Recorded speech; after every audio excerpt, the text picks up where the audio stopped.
ಹಿಂದೂ ಪರಿಷತ್ ಬಜರಂಗದಳ ಮಂಜೇಶ್ವರ ವತಿಯಿಂದ ದೇಶ ವಿಭಜನೆಯ ಕರಾಳ ದಿನವನ್ನು ವಿರೋಧಿಸಿ ಅಖಂಡ ಭಾರತ ಸಂಕಲ್ಪ ದಿನದ ಅಂಗವಾಗಿ ಪ್ರೇರಣಾ ಸಭಾಭವನದಿಂದ ಹೊಸಂಗಡಿಪೇಟೆವರೆಗೆ ಪಂಜಿನ ಮೆರವಣಿಗೆ ನಡೆಯಿತು.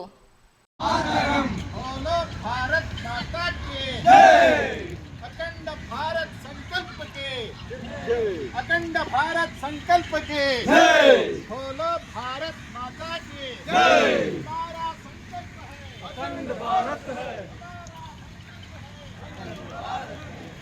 जय जय भारत माता, जय जय भारत माता, जय जय भारत माता, वंदे मातरम, वंदे मातरम, जय जय भारत माता, जय जय भारत माता, वंदे मातरम।